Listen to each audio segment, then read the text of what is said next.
Les déserts sont les régions les plus arides du globe. Ils occupent plus d'1/5 de la surface de la Terre. Dans le désert, la vie est aussi difficile qu'au sommet des montagnes ou qu'au cœur des glaciers. Pourtant, depuis la nuit des temps, le désert est peuplé d'hommes et de femmes. Résistants et pleins de ressources, ces peuples ont su développer des cultures spécifiques et des liens uniques et forts avec ces terres ingrates.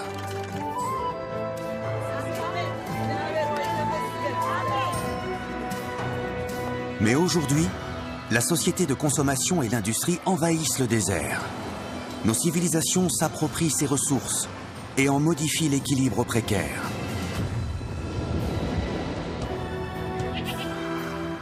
Et plus que jamais, les peuples du désert doivent s'adapter pour survivre.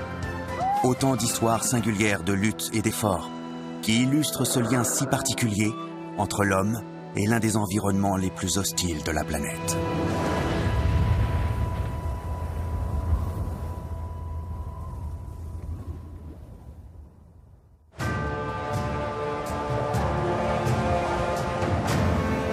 L'Atacama est réputé être le désert le plus sec du monde. À tel point que certains endroits sont littéralement stériles. Rien n'y survit, pas même les bactéries. L'Atacama s'étend sur quelques 1000 kilomètres le long des côtes du Chili. Il est enserré par 2 reliefs. À l'ouest, une cordillère côtière. À l'est, les Andes forment une immense barrière naturelle qui bloque les précipitations. Par endroits, il n'a pas plu depuis 400 ans. Et pourtant, l'homme a su rendre ces terres fécondes. Face à l'adversité, il oppose une sobre détermination à survivre.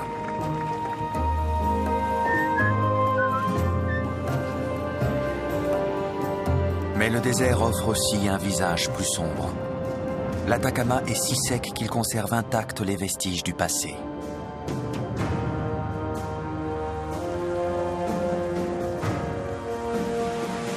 L'eau si précieuse est accaparée par les entreprises minières. Les intérêts privés mettent en péril la vie des hommes. Paradoxalement, ces paysages lunaires permettront peut-être de trouver de l'eau à des millions de kilomètres de notre planète.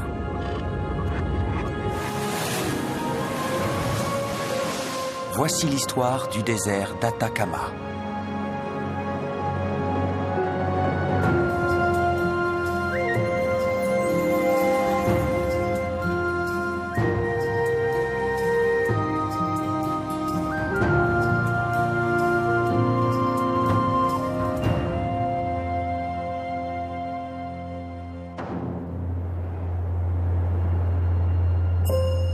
C'est ici, au pied des Andes, que commence notre récit.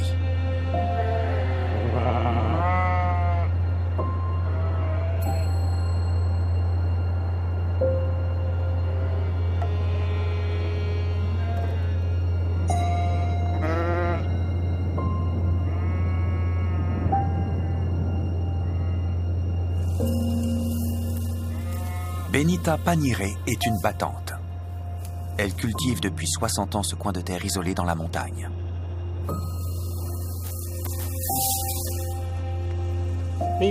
Avant, je vivais avec ma mère. Elle est décédée l'an dernier. Depuis, je suis seule. Je n'ai ni enfant ni mari.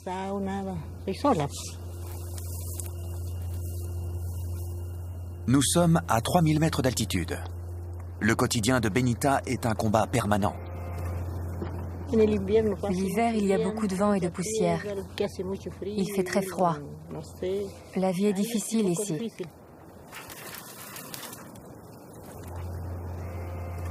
Elle survit grâce à son bétail. Il lui fournit du lait, de la viande et constitue une monnaie d'échange. Elle n'a ni électricité ni eau courante. Il y a quelques années, elle parcourait plusieurs kilomètres à pied pour tirer l'eau d'une source de montagne. Mais elle n'en a plus la force. Elle dépend désormais de la générosité de ses voisins. Chaque goutte d'eau est précieuse.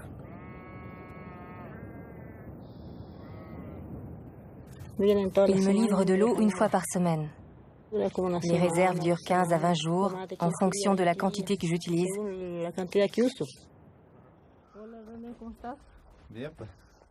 Heureusement, Benita peut compter sur l'aide de son neveu.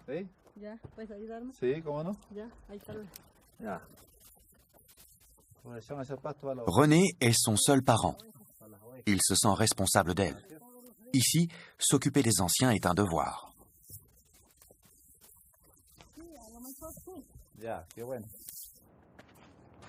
René est aussi chef du village voisin, Aikina.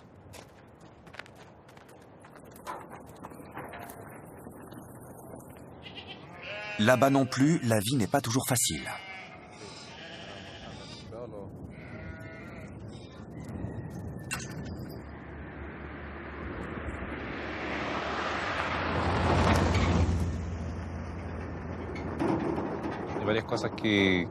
La qualité de vie des gens d'ici est médiocre. Nous sommes au XXIe siècle, mais on a l'impression d'être encore au Moyen Âge. Il n'y a pas d'eau potable, pas de canalisation et pas de système d'évacuation. Les eaux usées sont déversées dans les champs.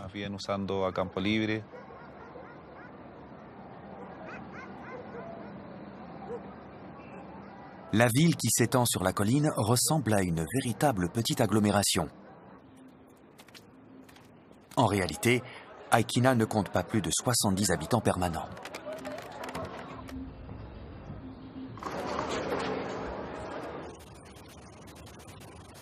La plupart de ces maisons sont des résidences de vacances. La majeure partie de l'année, la bourgade est vide. Mais quelques jours par an, tout change.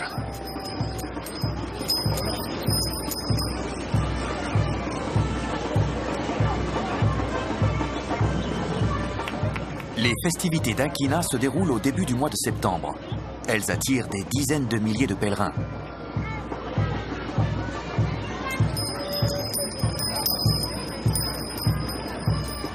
On y rend hommage à Notre-Dame de Guadalupe. On raconte que la Vierge serait apparue ici même en 1646. Personne ne connaît la date précise du miracle. Certains disent même qu'il y aurait eu plusieurs apparitions. Au fil des jours, danses, processions et carnavals se succèdent.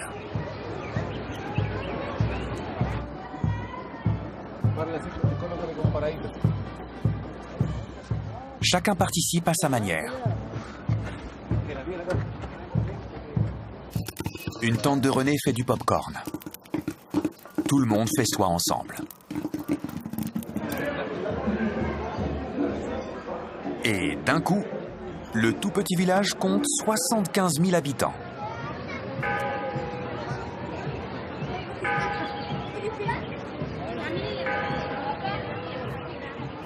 Les rites catholiques occupent le devant de la scène. Mais ici, ils se mêlent à des coutumes ancestrales antérieures au christianisme. Les villageois sont des Aymara. Ce peuple de cultivateurs est installé sur le piémont des Andes depuis plus de 2000 ans.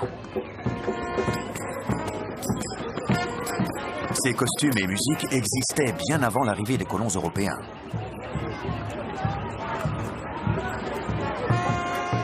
Car les Aymara savent depuis longtemps comment vivre dans ce désert.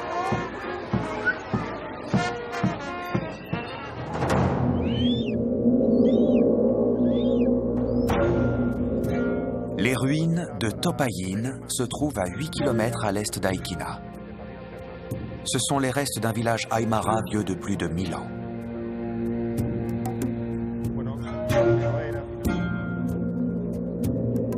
À cette époque, l'Atacama était encore plus aride qu'aujourd'hui. Pourtant, cette communauté faisait bien plus que survivre. Les archéologues comme César Millan ne cessent de trouver des preuves de sa prospérité. La population de Topayin était constituée de quelques groupes familiaux. Ils savaient incroyablement tirer parti des rares ressources en eau. Voici la clé de leur réussite. Des canaux de pierre. Ils constituent les artères d'un système d'irrigation sophistiqué. Les canaux d'eau venaient alimenter les cultures en terrasse. Mais s'il n'y avait pas de pluie, d'où provenait donc cette eau? La réponse se trouve dans les hauteurs des Andes.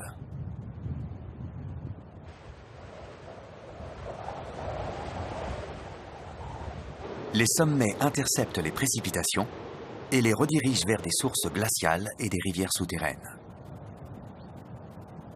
Les Aymara ont su localiser ces sources cachées. Ils savaient même stocker l'eau en prévision de l'assèchement des ruisseaux.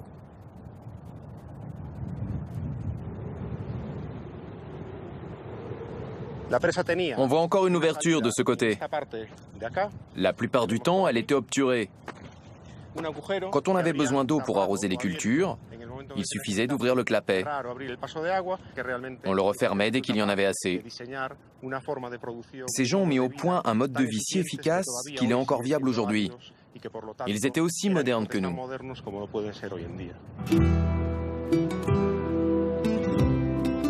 Les Aymara ont conservé ce précieux savoir-faire.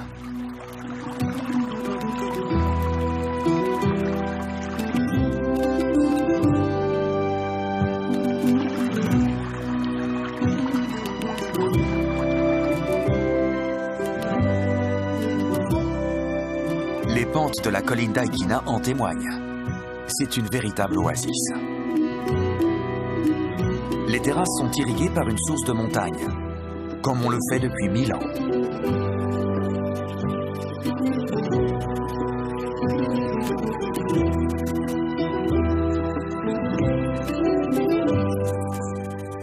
La vallée verdoyante qui s'épanouit en contrebas semble miraculeuse. Elle montre toute l'habileté et l'ingéniosité humaine, capable de suppléer au manque de ressources.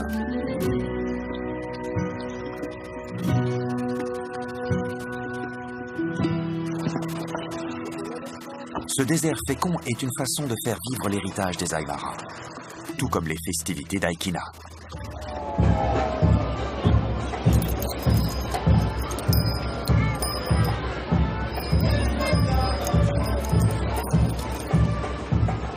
La fête bat son plein.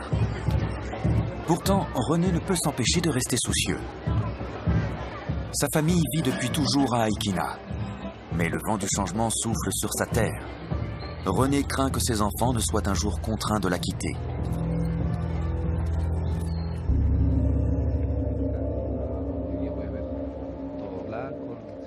À quelques kilomètres à l'ouest, on trouve d'autres ruines.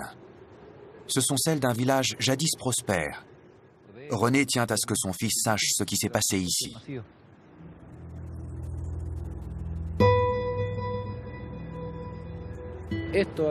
Autrefois, c'était une prairie, aussi loin que porte le regard.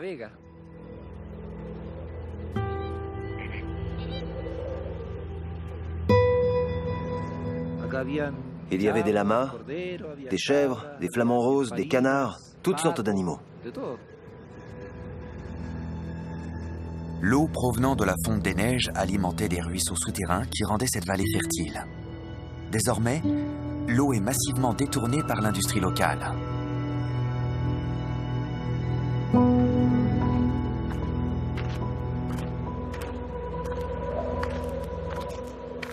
Des puits pompent des millions de litres par heure. L'eau est ensuite acheminée via cet aqueduc. Ces quelques gouttes oubliées sont tout ce qui reste. René sait qu'un jour prochain, de grandes compagnies pourraient bien venir réclamer l'eau qui irrigue son village.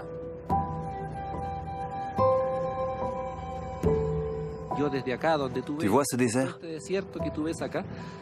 Je souhaite que tu mettes tout ton cœur à en prendre soin et à protéger la terre de nos ancêtres. Tu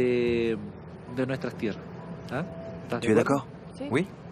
C'est bien.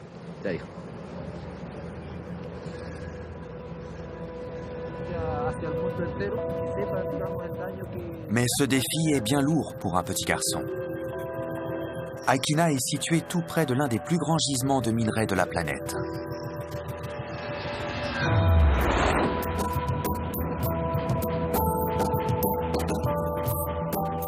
Le sol si pauvre en eau regorge de métaux précieux. Or, argent, fer, cuivre, lithium se sont accumulés ici au cours d'un processus géologique spécifique aux environnements désertiques.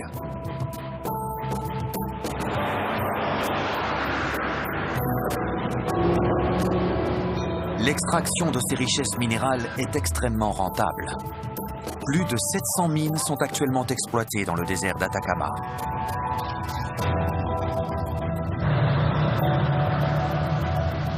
Le Chili est le principal pays producteur de cuivre.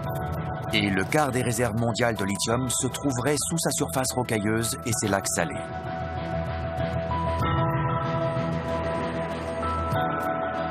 Le lithium est essentiel à notre monde dominé par la technologie. Sans lui, les batteries de nos voitures ou de nos précieux appareils électroniques seraient bien moins performantes. Mais l'environnement qui a créé ces richesses est également le principal obstacle à leur extraction.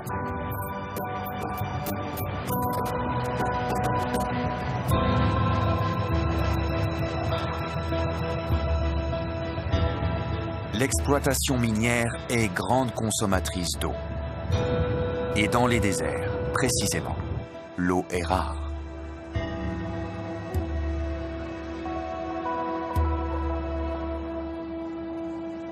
Voici Quillagua. Selon les données officielles, c'est la ville la plus sèche du monde.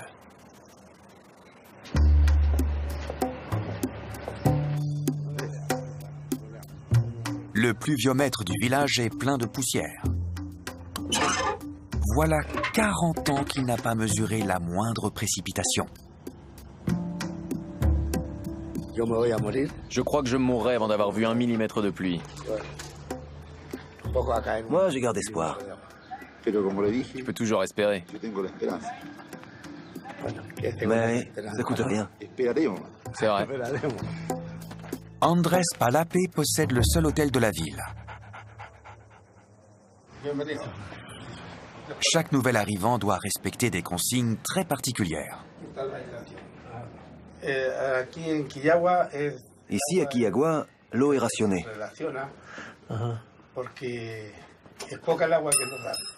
On en reçoit très peu. Et avec la quantité qu'on me donne, vous ne pouvez pas en utiliser plus de 40 à 42 litres par jour. Au quotidien, un habitant de ce village utilise 100 fois moins d'eau qu'un Américain moyen. La population est ravitaillée par camions-citernes.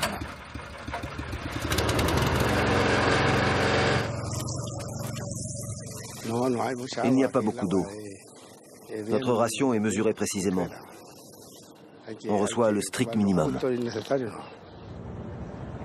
Quillagua se bat pour sa survie, malgré la sécheresse record de l'environnement.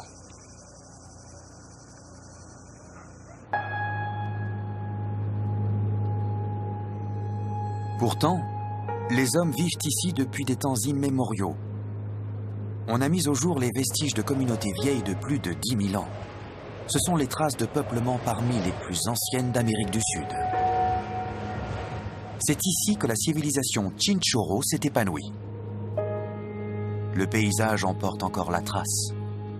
Le désert a conservé ses signes gravés dans la roche il y a des milliers d'années.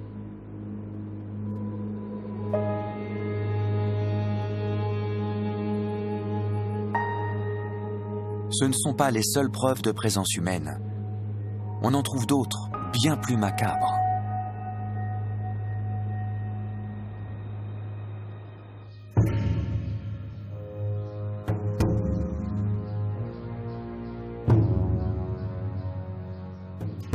Des momies.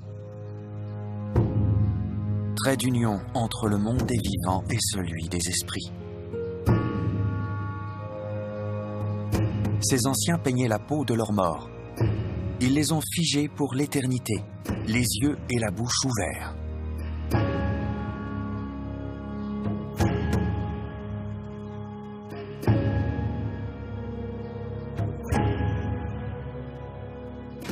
Ce sont les plus anciennes momies au monde. Certaines ont plus de 9000 ans. Dans tout autre musée, de telles trouvailles seraient conservées dans un environnement déshumidifié. Mais Felitza Sosa, la gardienne des lieux, ne se soucie guère du niveau d'hygrométrie.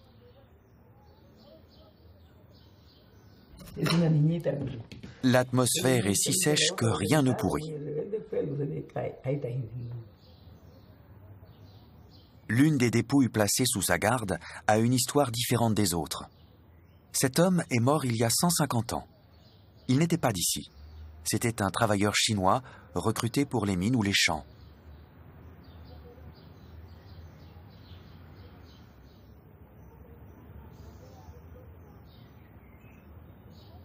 Les prélèvements effectués ont révélé un foie hypertrophié. Il est probable que son employeur ne le payait qu'en mauvaise eau de vie. Il ne s'est pas retrouvé ici par hasard. Au XIXe siècle, la région avait grand besoin de main-d'œuvre. Kiagua était une oasis. Grâce au rio Loa, l'eau était abondante. Ce fleuve alimenté par des glaciers andins est le principal cours d'eau de l'Atacama. Il coule sur 440 km. C'est le plus long fleuve du Chili.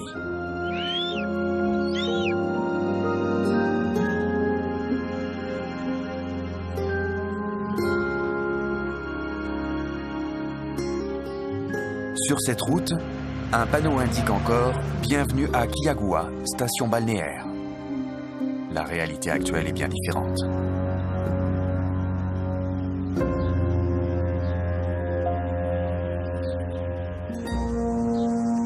Ce soir, Andrés dîne avec son frère, Miguel. C'est une vieille tradition familiale.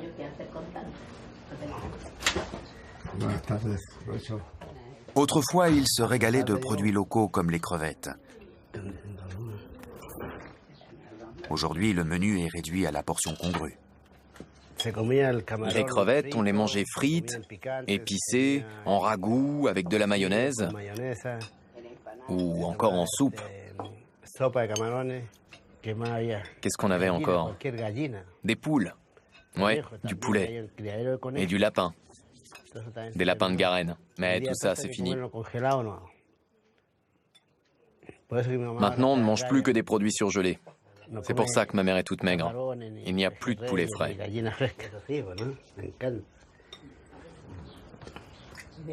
Miguel a été témoin de la transformation spectaculaire de son environnement. Ces photos remontent aux années 80, de 82 à 87 à peu près. Et voici ce même champ aujourd'hui. Quand Miguel était jeune, le rio Loa coulait librement sur les terres de ses parents. La famille cultivait l'alfalfa et le maïs. Il pêchait une variété de crevettes d'eau douce qui faisait la réputation de Kiagua.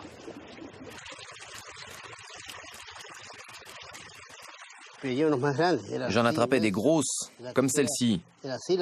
Elles étaient énormes, avec des pinces géantes. On avait des pièges pour les capturer. Une seule de ces crevettes suffisait à faire un bon petit déjeuner. Avec des oignons frits, c'était délicieux. À la fin des années 1980, le gouvernement a attribué les 2/3 des eaux du rio Loa à l'industrie. Dès lors, Kiagua était condamné. Car le pire était encore à venir. La plus grande mine de cuivre du monde se trouve à 125 km en amont du village. Elle est dirigée par Codelco, une entreprise d'État. C'est la seule exploitation minière de la région qui utilise des dérivés de xanthate toxiques dans son processus d'extraction. Des prélèvements ont été effectués en 1997 et en 2000. Ils ont révélé un taux extrêmement élevé de xanthate et de mercure dans le rio Loa. Quand l'eau a été contaminée, tout a fermé. Tout ce qui vivait près de la rivière est mort. Comment je pourrais décrire ça? C'était un peu comme du pétrole, mais ça bouillonnait, avec une sorte de mousse très abondante. Les niveaux d'arsenic étaient plusieurs milliers de fois plus élevés que la normale. Une dose fatale. Les crevettes et les poissons sont morts. La récolte d'alfalfa était fichue. Les animaux ne pouvaient plus boire de cette eau. Pourtant, avant sa contamination, elle était potable. L'étape suivante a scellé le sort de Kiagua. Des promoteurs ont offert aux gens de les délester du fardeau de cette eau polluée. Au Chili, l'eau est un bien privé. Même dans le désert d'Atacama, on peut vendre son quota de consommation au plus offrant. Les terres étaient polluées et stériles. Nombre d'habitants n'ont pas eu d'autre choix que de vendre et de partir. On ne peut pas en vouloir aux gens qui ont vendu leur quota d'eau. Mon père l'a fait lui aussi. Près de 75% des habitants ont vendu leur eau polluée à l'industrie. Aujourd'hui, Kiagua agonise. La quasi-totalité des jeunes sont partis en ville à la recherche d'un meilleur avenir. Le cas de Kiagua n'est pas isolé.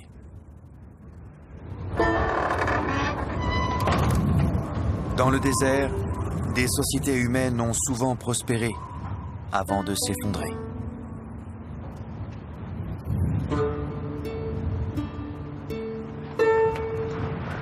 L'Atacama regorge de villes fantômes. Elles sont sorties de terre avec la découverte de richesses minières avant d'être abandonnées une fois les ressources épuisées.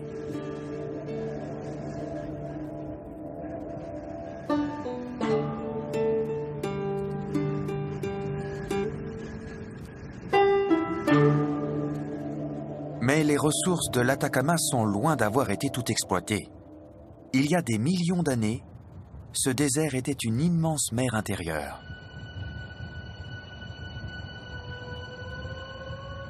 Au fil des millénaires, l'eau s'est évaporée, laissant un résidu cristallin. Aucune pluie n'est venue dissoudre les cristaux, et les couches de sédiments se sont accumulées. De gigantesques dépôts de sel se sont ainsi formés au cours de millions d'années.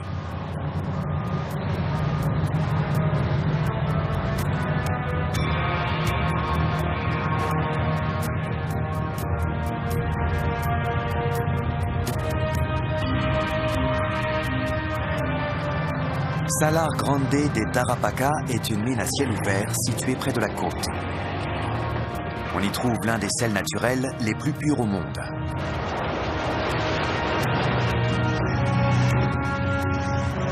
Le dépôt salin fait 45 km de long sur 5 de large. Il contient des milliards de mètres cubes de sel. À lui seul, il pourrait approvisionner le monde pendant 200 ans.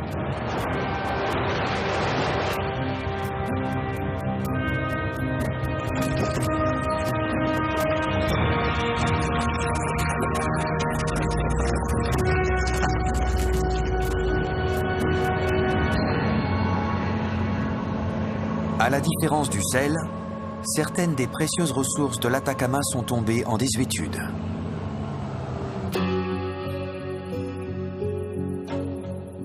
Voici la ville de Chacabuco.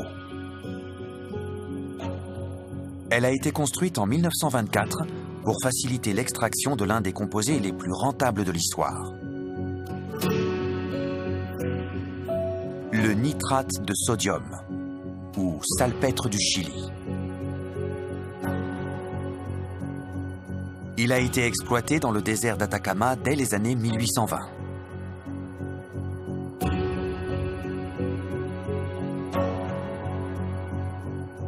Il entrait dans la fabrication de produits comme les engrais ou la poudre à canon. Lors de la Première Guerre mondiale, la demande a explosé. Des centaines de mines et d'usines de transformation ont poussé dans le désert. Des bourgades industrielles ont fleuri au milieu de nulle part. On a construit des chemins de fer pour transporter la poudre de nitrate vers la côte. De là, elle était expédiée sur tous les continents. À l'apogée de Chacabuco, le Chili fabriquait les 2/3 des engrais produits dans le monde. Le travail était dur, mais la main-d'œuvre ne manquait pas.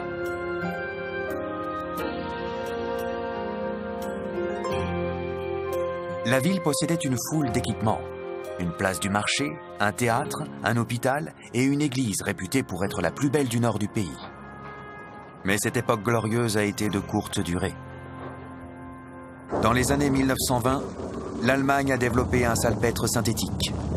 Il était aussi efficace que le produit naturel, mais coûtait beaucoup moins cher. Dans les années 1930, l'industrie locale connaît un déclin fulgurant. L'économie du Chili s'effondre.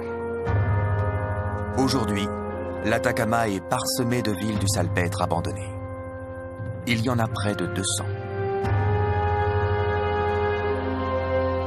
Mais pour Chacabuco, l'histoire ne s'est pas arrêtée là. La ville fantôme a ressuscité lors d'un sombre chapitre de l'histoire du Chili.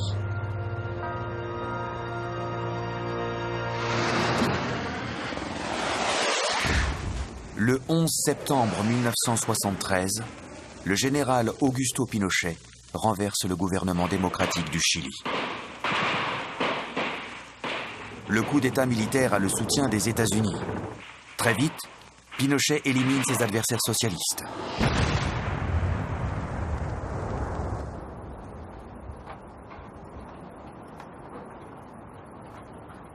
Le nouveau régime réhabilite les maisons vides de Chacabuco. Il en fait un camp de concentration pour les dissidents politiques.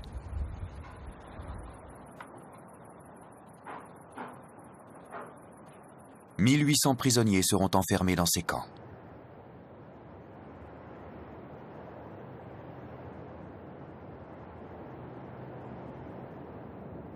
En tout, sous Pinochet, 130 000 personnes ont été arrêtées ou emprisonnées.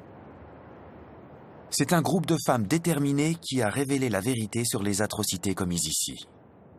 Un journaliste a confirmé leurs propos. En septembre 1973, une escouade de l'armée a pris à partie des sympathisants socialistes dans la ville de Calama. Ils ont arrêté 33 hommes et les ont assassinés en secret.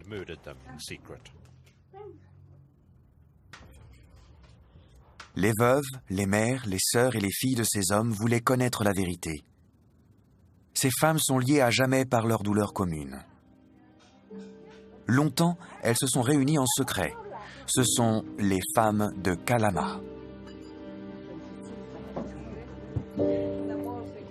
40 ans plus tard, elles se retrouvent chaque semaine pour partager leurs souvenirs. Lorena était petite fille quand son père a disparu. Elle a cherché le réconfort auprès de ses amis. Mais très vite, elle a découvert que la terreur organisée par Pinochet avait réussi à séparer les Chiliens. C'était comme ça dans toutes les familles. Comment t'appelles-tu? Ah, c'est ton père qu'ils ont fusillé. Et d'un coup, un mur se dressait. Plus d'une parmi nous s'est retrouvée dans cette situation. C'était horrible. Les femmes de Calama ne se sont pas laissées intimider. Elles étaient décidées à retrouver les dépouilles de leurs hommes.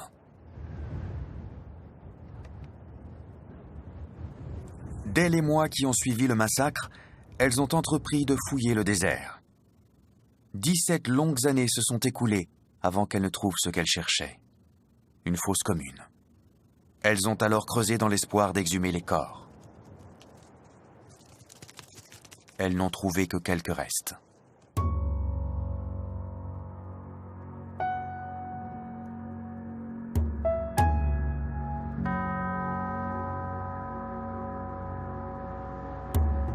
Ce mémorial marque l'endroit exact où leur recherche a pris fin.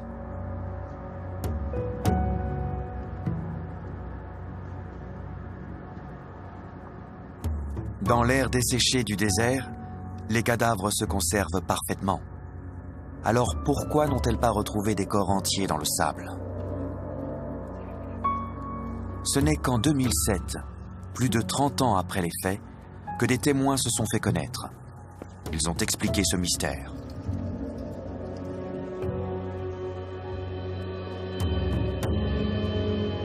Quelques mois après les exécutions, les soldats sont revenus à la fosse commune pour faire disparaître les corps. Ils ont eu peur que le désert révèle leurs crimes.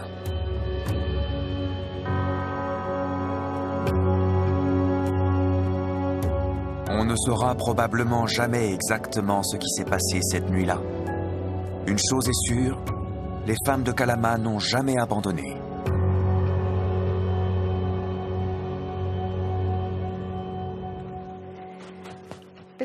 Cette histoire continue de me hanter. Mais nous avons appris à vivre avec. Oui. Il faut bien... Ciao.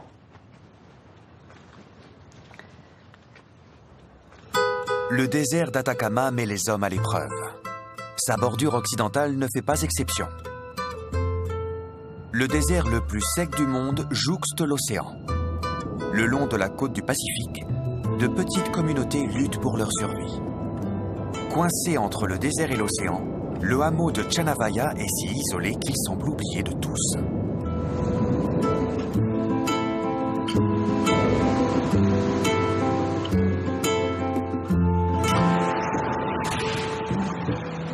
C'est ici que le rio Loa se jette dans la mer. Ou plutôt, devrait se jeter, s'il n'était pas détourné par l'industrie en amont. Le peu d'eau qui s'écoule encore est complètement pollué. Chanavaya est tributaire de l'eau apportée par camion-citerne. Mais voilà des semaines que la livraison se fait attendre. L'eau, c'est ce qui est le plus important. Le camion doit venir au minimum tous les 10 jours. Sinon, nous sommes obligés de déclarer que la population est malade. La situation est désespérée. Les autorités font la sourde oreille. Mais aujourd'hui, le maire du district est en campagne électorale. Coïncidence ou non, ce matin, le camion a fini par arriver. Après 27 jours d'attente.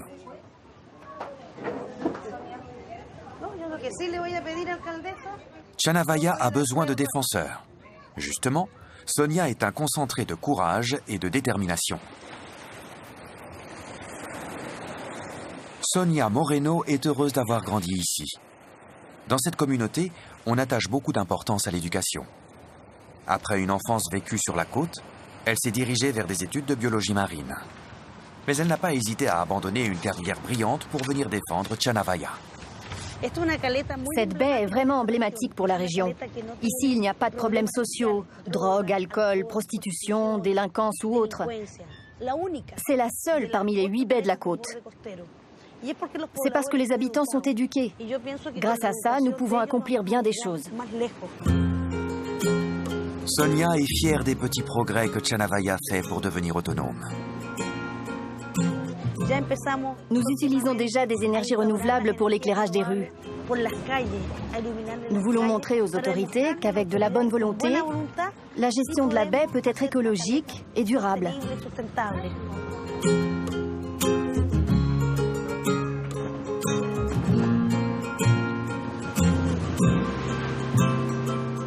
Le poisson est la ressource traditionnelle du village. Comme vous le voyez, ils sont en train de nettoyer le poisson qu'ils ont pris la nuit dernière. On prend les filets pour faire du ceviche, un plat traditionnel. Et on garde les têtes et l'arête centrale pour la soupe. On utilise tout. Mais le nettoyage et la cuisson du poisson posent problème. L'eau est rare et elle est polluée. Il existe une solution. On peut se servir des écailles de ces mêmes poissons pour filtrer les éléments polluants. Ce procédé s'appelle la biosorption. Nous devons apprendre aux gens à utiliser les écailles pour purifier l'eau contaminée à l'arsenic. C'est un problème commun à toutes les régions rurales et urbaines du Chili du Nord. Mais il n'est pas certain que Chanavaya bénéficie longtemps du peu d'eau qu'elle reçoit. Sur la côte, elle a un concurrent sérieux. Dans ces immenses bassins, on sépare la boue stérile du minerai de cuivre. Le concentré obtenu sera ensuite exporté. Pour Sonia, Chanavaya est abandonnée à son sort. Il n'y a plus rien. Et ça n'est pas dû au réchauffement climatique, mais à la main de l'homme. L'homme utilise l'eau pour les mines. Voilà pourquoi les villages se vident et la nature dépérit. Sonia voit les multinationales acheter toute l'eau et leurs profits bénéficier d'un faible taux d'imposition. Son village, lui, est privé d'investissement. Aujourd'hui, nous affirmons haut et fort que nous ne voulons pas de ce paysage mort pour les générations futures. Nous souhaitons leur léguer un environnement avec de l'eau, une flore et une faune.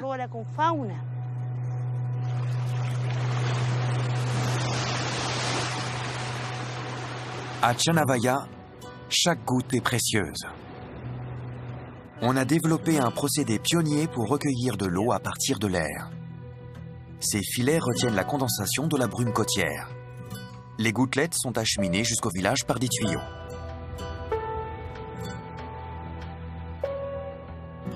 Sonia est toujours prête à faire la démonstration du système aux autres habitants de la région. En janvier, nous allons installer le premier système de micro-irrigation afin d'exploiter l'eau plus efficacement. Ces filets à l'allure très rudimentaire ne sont qu'un début. Mais pour Sonia, la mise en place de ce projet est déjà une victoire. Elle la conforte dans sa décision de revenir chez elle. Je me plais beaucoup à Chanavaya. Ça n'a pas de prix, la tranquillité, la mer devant sa porte. Il faut qu'on se batte pour conserver tout ça, pour que les générations futures puissent rester. La seule chose positive dans tout cela, c'est que ce sont nos enfants, les jeunes, qui ont inventé la conscience écologique. Chanavaya va devoir continuer à se battre pour imposer sa vision face aux poids lourds industriels.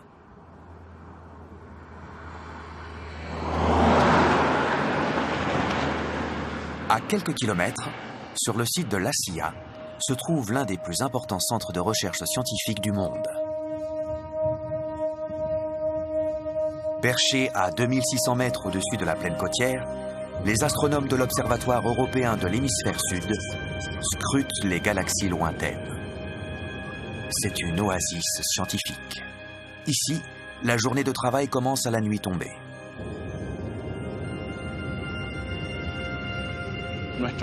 À l'observatoire, on vit à l'envers. Nous devons dormir de 7 h du matin à 2 h de l'après-midi. On se lève, on prend le petit déjeuner et la première d'une longue série de tasses de café. Il faut qu'on reste éveillé, quoi qu'il arrive, surtout vers la fin de la nuit.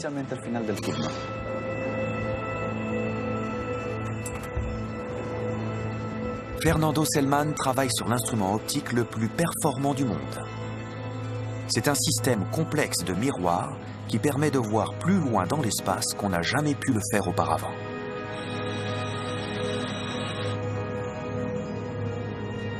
Ce télescope est si puissant qu'il perçoit des objets célestes 1000 millions de fois plus faibles que ceux que peut capter l'œil humain.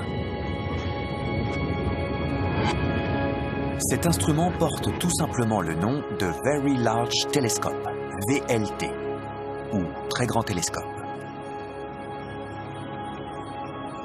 Le VLT permet aux scientifiques d'étudier la composition des planètes d'autres systèmes solaires.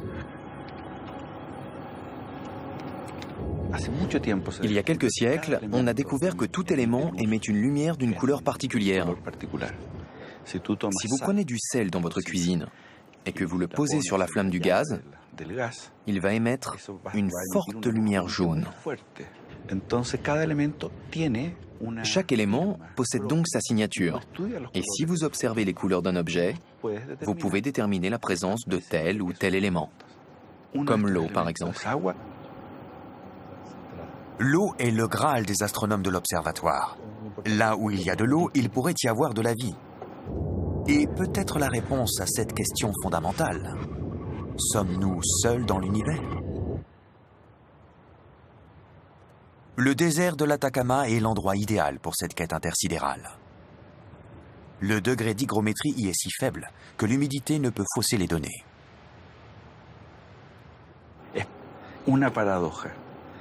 Le paradoxe, c'est précisément que la sécheresse, le manque d'eau et l'impossibilité de la vie dans le désert en font l'endroit idéal pour découvrir de l'eau et de la vie sur d'autres planètes. L'Atacama est si sec que la NASA y teste ses véhicules d'exploration de Mars. C'est l'endroit sur Terre qui ressemble le plus à la planète rouge.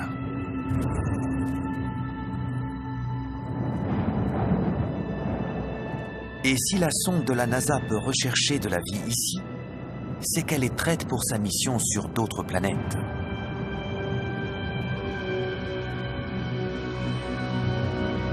En explorant les limites de la vie sur Terre, les exobiologistes espèrent en savoir plus sur les conditions de survie dans d'autres mondes. Et il y a des indices prometteurs. Il semble en fait qu'il y ait de l'eau partout. Sur la Lune, sur les comètes, les astéroïdes, Jupiter, Saturne. Il y en a même autour des trous noirs, dans des galaxies très lointaines. L'eau est partout. Mais Fernando sait que la simple présence de l'eau n'est pas suffisante. Elle doit encore exister sous une forme stable. Si nous n'avions pas de l'eau sous sa forme liquide, la vie serait impossible. La vapeur d'eau n'est pas suffisante. Ce lieu de travail exceptionnel au milieu du désert rappelle tous les jours aux scientifiques combien notre petit coin d'univers est particulier.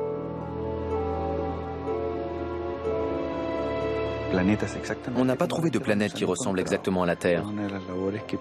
Je crois que nous devrions nous consacrer à cette tâche. Faire savoir partout que notre planète est unique.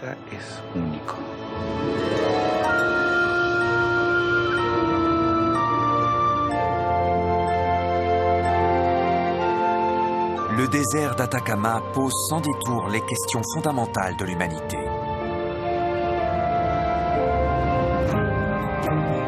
Celle de notre place dans le monde et de l'avenir que nous lui réservons. Ici, rien n'est jamais acquis, même l'essentiel. Et pourtant, on extrait de véritables fortunes du sol. La seule richesse inaltérable est la culture héritée des générations passées. C'est pourquoi des hommes se battent pour préserver ce patrimoine menacé.